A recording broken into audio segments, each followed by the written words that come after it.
We are continuing our Genesis series. We're up to Genesis 14.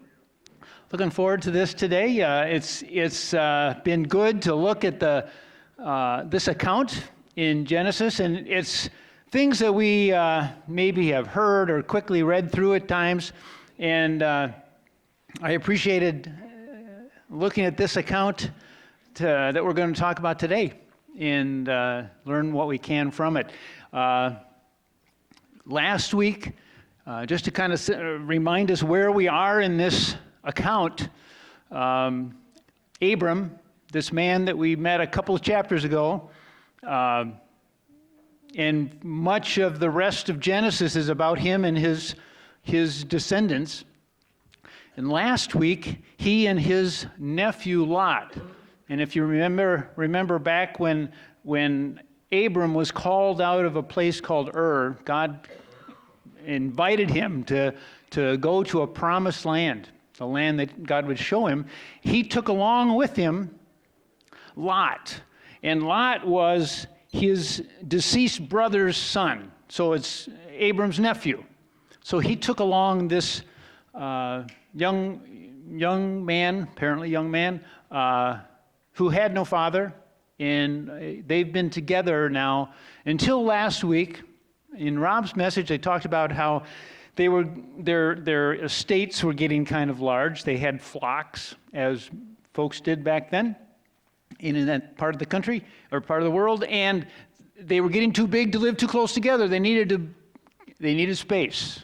You know, I hear my kids tell their kids when the siblings are getting she needs her space. Well, Abram and Lot needed space, and Abram gave Lot the opportunity to choose, and Lot chose. He chose to move towards Sodom, to the Jordan Valley that was green and lush and fertile.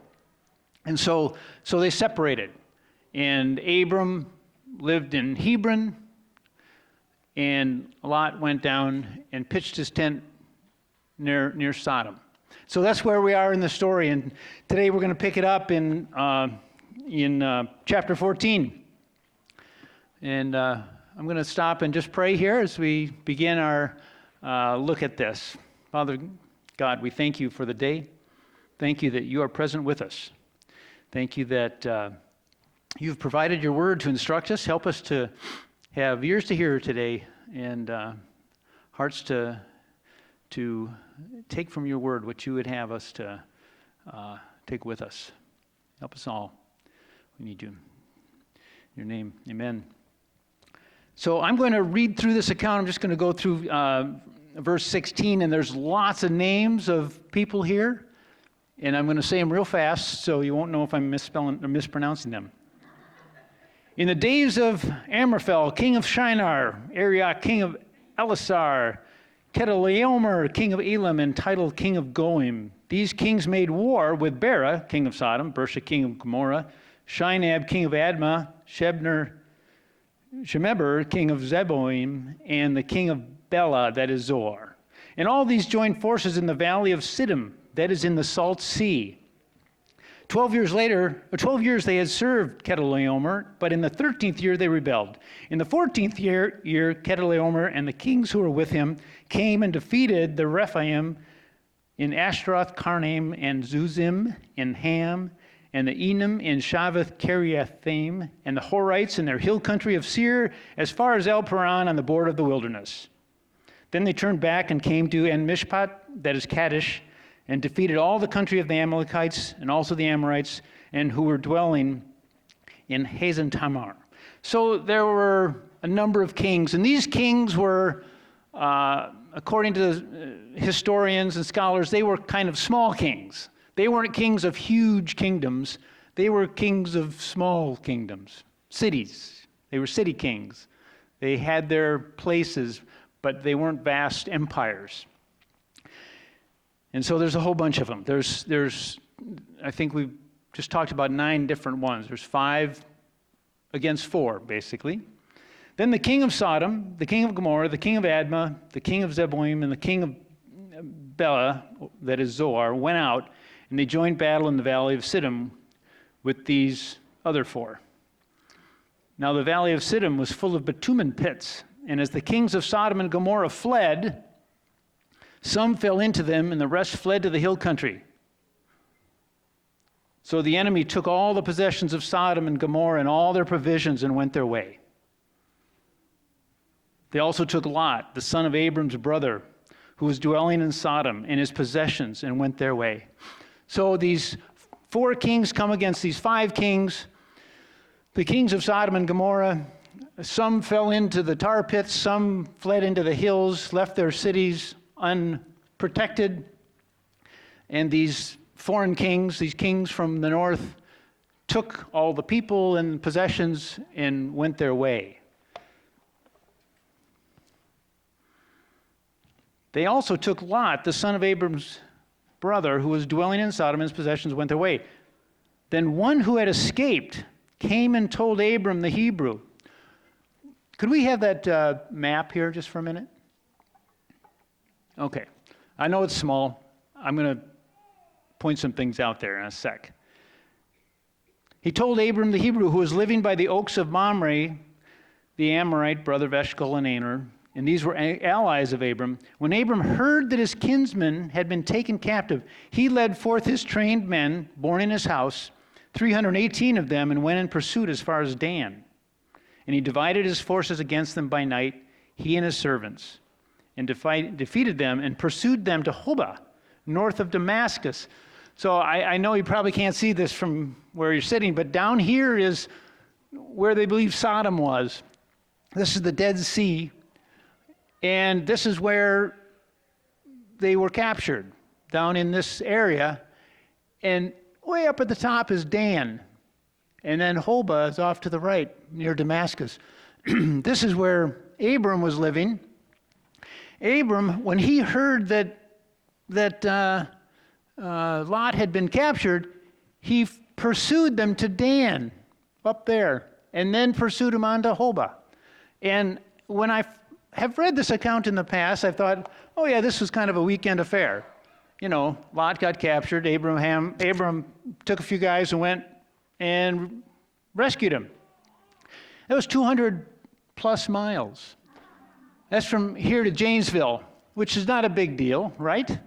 But when I suspect these guys were walking or possibly riding horses or camels. That's a long way. And they need to be fed and provided along the way.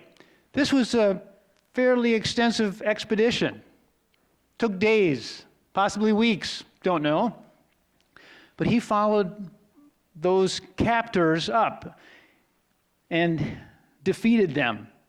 Then he brought back all the possessions and also brought back his kinsman Lot with his possessions and the women and the people.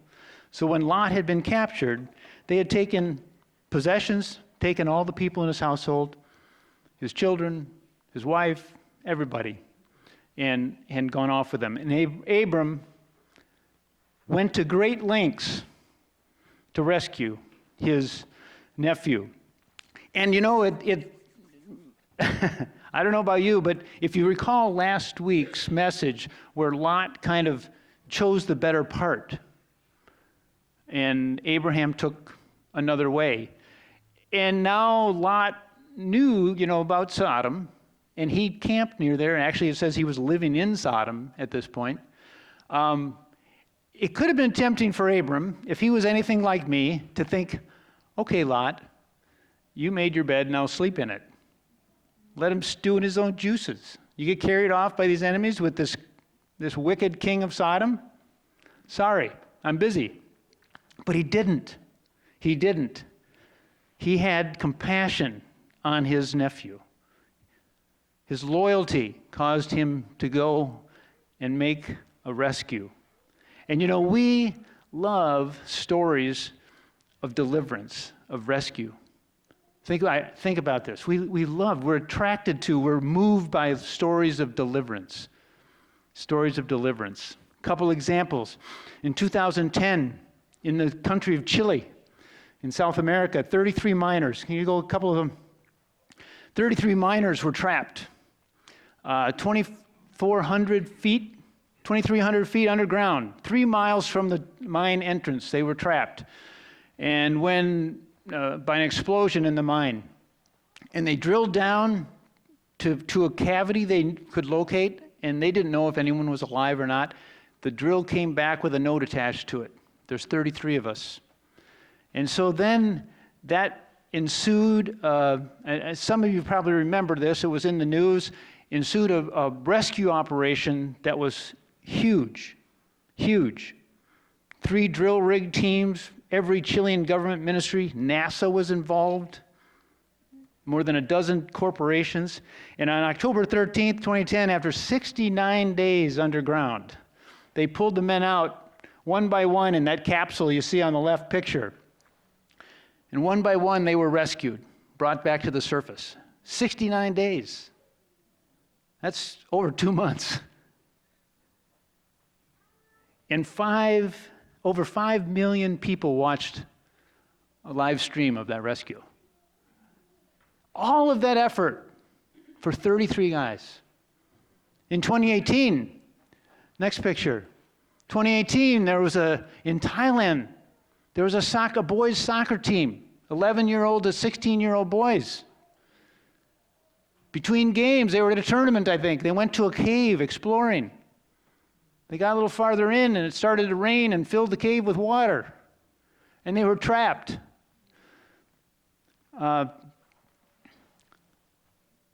12 boys and their coach, trapped 2.5 miles from the entrance of the cave.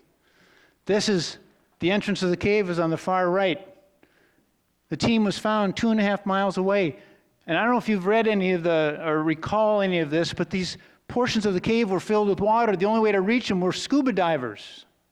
Can you imagine? I've read some other accounts of these people who dive through water-filled caves. They're insane. I'm serious. They go down and they take the tank off and push it through a little opening and it's total blackness. There's no light. And they rescued 10,000 people were involved in that rescue, 100 divers. 1 diver died in the process. 900 police officers, 2,000 soldiers, 10 police helicopters, 7 ambulances, 700 diving cylinders. They pumped out of the 1 billion liters of water they pumped out. They eventually had to anesthetize, sedate the boys, and breathe for them while they brought them through the water. And they rescued all 13 of the people trapped in there. A huge effort for this rescue. And it captures our attention. Why is it? Why are we inspired by those stories? And I think there's a captive someone that is helpless, someone that is trapped, someone doesn't have a way out, and then others go to great lengths at their own expense and risk to rescue them. Just think of the movies we watch about rescues, real and fictional. We love a rescue. Compassion for the captive. We're moved by their helpless plight, aren't we? And the deliverer goes to great lengths to rescue.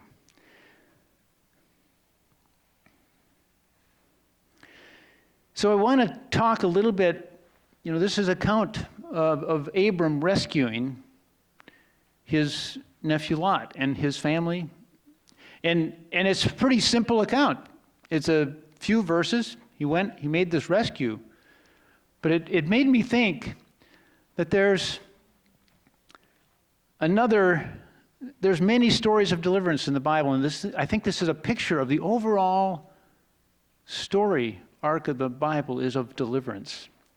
And we, like Lot, are in many senses a captive. We are captives. Thinking back to the beginning of our Genesis series when Adam and Eve made that choice to go their own way, to say to God, we don't need you. We want to be independent.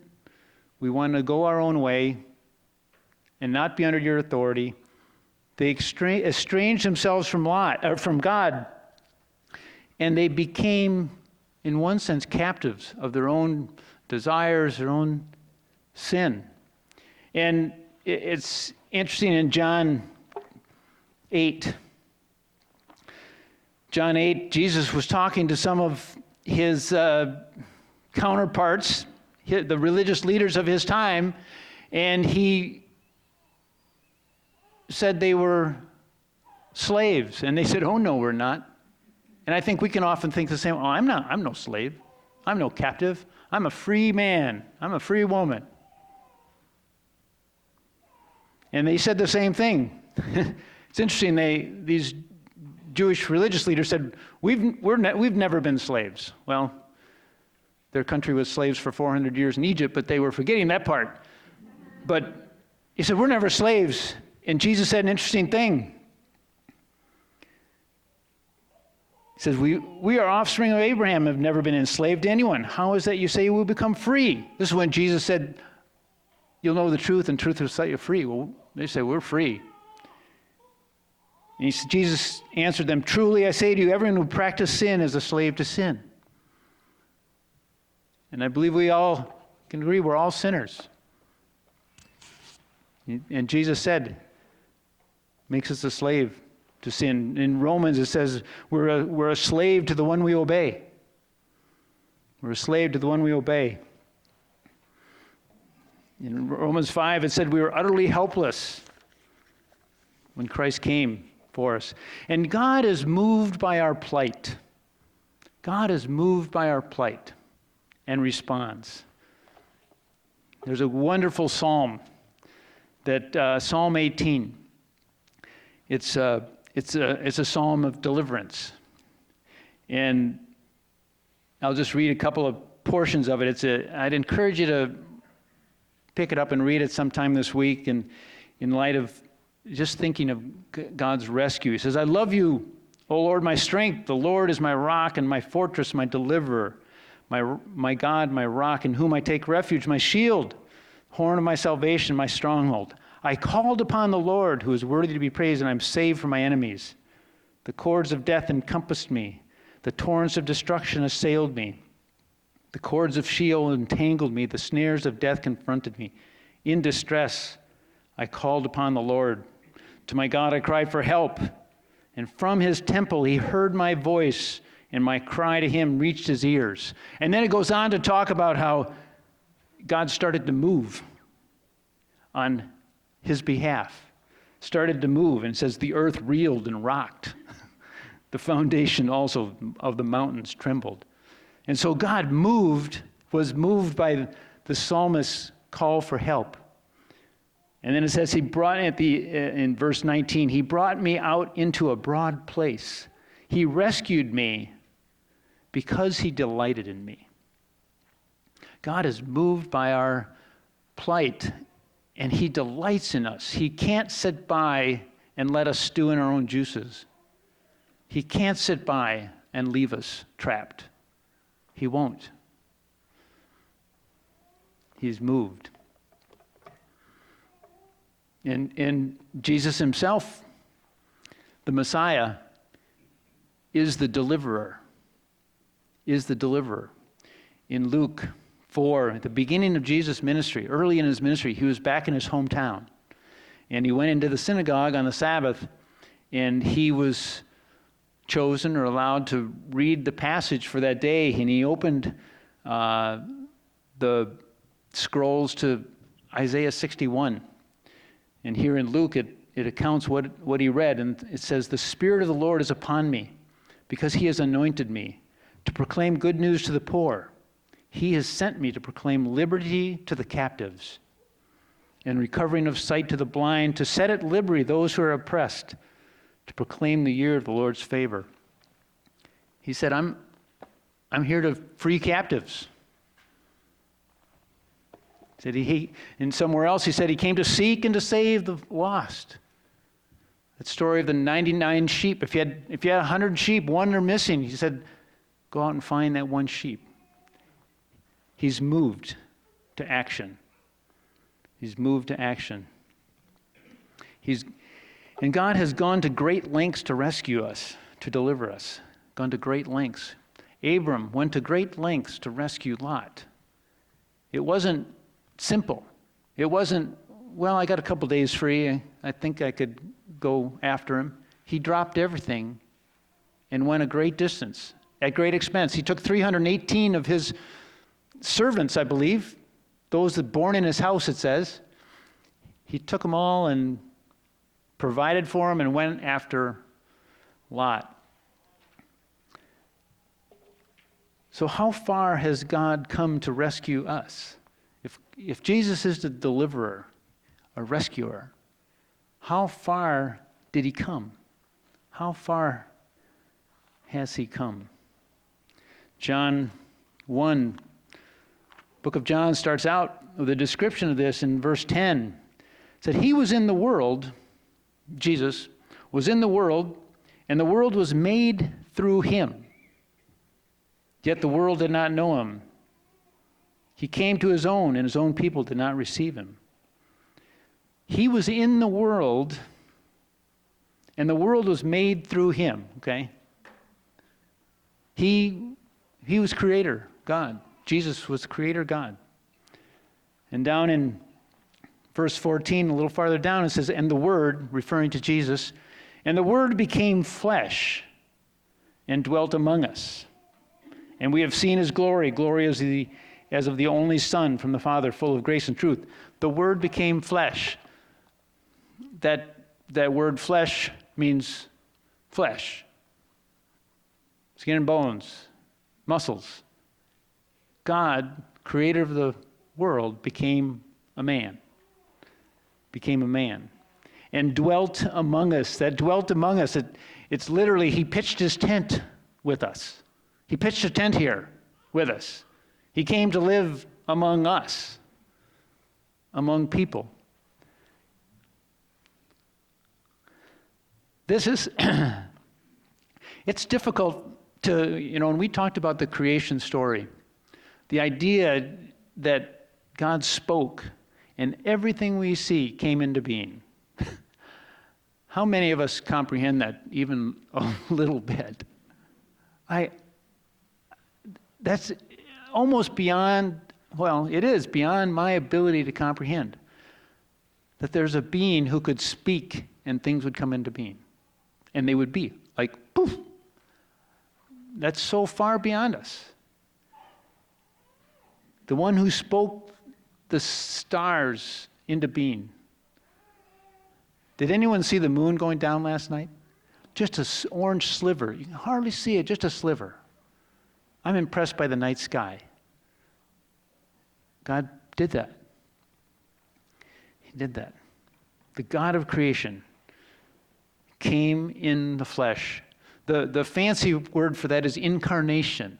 The incarnation of God. God becoming flesh. And we are on the brink of the season where we celebrate that. That's the whole story of Christmas. In a sentence, God came as a man. God became flesh and dwelt among us. Emmanuel, God with us.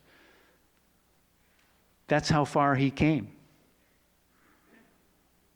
And it says we did not recognize him. Even as I can't comprehend God speaking and creating,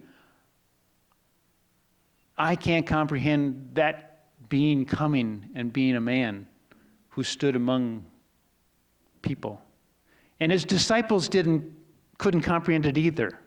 I was thinking of that story where Jesus had just fed several thousand people, and he went down to the lake, told his disciples we're going to go across the lake. They get in the boat, they start to row. Jesus falls asleep. A storm comes up. You might be familiar with this story. He's sleeping in the boat. A storm comes up, and it's a bad enough storm where the disciples think they're going to die. And they wake Jesus up, and they say, don't you care that we're going to die? And he wakes up, and he basically speaks to the wind and the waves, says, stop, be quiet. Have you ever tried that, stop a storm? He said, stop, be quiet, and it worked. The wind stopped, the waves calmed down, and his disciples asked the very same question I would ask. Who is this? who have we got in our boat? They were completely like, what in the world? But if they had understood that he was indeed God in the flesh, he was simply exercising control over what he'd made. It wouldn't have been a surprise. Like, oh yeah, he can do that. You know, when he healed folks, he was just exercising control over his creation. Ever think about that? Jesus was God in the flesh. He was God walking around. And every so often, some of that godness would come out and a blind man would see. The storm would stop.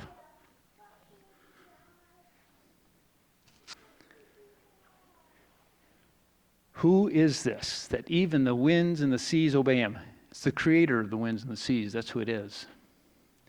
And that's how far he's come. And many people have tried to create an illustration of what it would, kind of, for us to get our head around that, what it's like for God to become a human being, a fleshly person.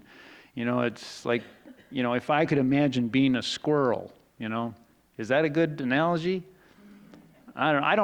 Squirrels drive me crazy because they can't decide which way they're going and they run around in front of you until you hit them. But we are so far removed from what God is. It's much farther than between me and a squirrel. I'm a lot more like a squirrel than God is like me. He has come a great distance. And there's a passage in Philippians that goes into a little more detail about this. Philippians 2 is talking about the humility of Jesus. And it says, speaking of Jesus, who though he was in the form of God, did not count equality with God a thing to be grasped or to be held on to tightly. He didn't believe it. He didn't see it as a thing to be held on, but he emptied himself by taking the form of a servant, being born in the likeness of men. And being found in the likeness of men, being found in a human form, he humbled himself by becoming obedient to the point of death, even death on a cross. He was in the very nature of God. He was the same as God. He was equal with God. But he emptied himself, and that he basically emptied himself. To render empty, to spill it out, he was emptied. And he took the form, it says taking the form of a servant, that was an active, it wasn't like it was imposed upon him, but he actively took the position of a servant. He grabbed it. He didn't hang on to equality with God, but he grabbed onto the role of a servant. And he was found in human form, and he humbled himself. He brought himself low for our sakes. So what? You think, okay, so God came a great distance. He took on flesh to make a sacrifice for us. So what? Why is this critical to our faith? Why is this critical to that God became a man? Why is Christmas so important?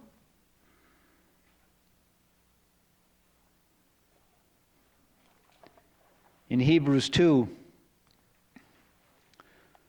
verse 14, I'm going to read it out of the NIV. It says, since the children have flesh and blood, he too shared in their humanity, so that by his death he might break the power of him who holds the power of death, that is the devil, and free those who all their lives were held in slavery by their fear of death. He shared in our humanity so that he could rescue us from being slaves by our fear of death. Because he made the sacrifice he did on the cross, we no longer need to fear death or anything. He's come this great distance. And then in Hebrews 4, Verse 14, it says, "Since then we have a great high priest," speaking of Jesus. A priest is someone who's a go-between, right? Someone that advocates for us with God. He is our great high priest. Since we have a great high priest who has passed through the heavens, Jesus, the Son of God, let us hold fast our confession. For we do not have a high priest who is unable to sympathize with our weaknesses, but one who in every respect has been tempted as we are, yet without sin. And here's the piece I want you to catch. Let us then with confidence draw near to the throne of grace, that we may receive mercy and find grace to help in time of need. Let us then with confidence draw near. We're invited to draw near to God with confidence. And I think this idea of deliverance, Abram went a long distance to rescue Lot. God went an incredibly long distance. Why? To rescue us, to rescue you, to rescue me. And if that's true, we can be confident. If he will do that, if he will go that distance on our behalf, what have we to fear from being in his presence? Oftentimes, in the Old Testament, when God would appear, the people he appeared to would fall like dead men. They'd fall to the ground. And he is no less awesome, but he has taken on flesh and come among us. He's come this great distance. And if he will do that, what have we to fear to approach him? Draw near with confidence that we may receive mercy and find grace. That's what we have to expect from him. That's what those rescues we talked about, hundreds of people went out of their way to rescue people they didn't know. They expended themselves, risked themselves. God has done no less for you. You wonder if those people who were delivered, those soccer players, do you think they ever think of their rescuers? I suspect so. I suspect they think with real gratitude for those people that went out of their way to rescue them. So because he's come so far for us, because he delights in us, we can have confidence. And Jesus is the perfect deliverer. He's experienced what I experience. It says he's lived like us, and yet without sin. He knows what I need. He's not indifferent or clueless. I'm often clueless about what the people around me need. Even someone as close as my wife, I don't always know. But Jesus is not clueless about our needs. He knows what we need. And he's able to help. Able and willing to help.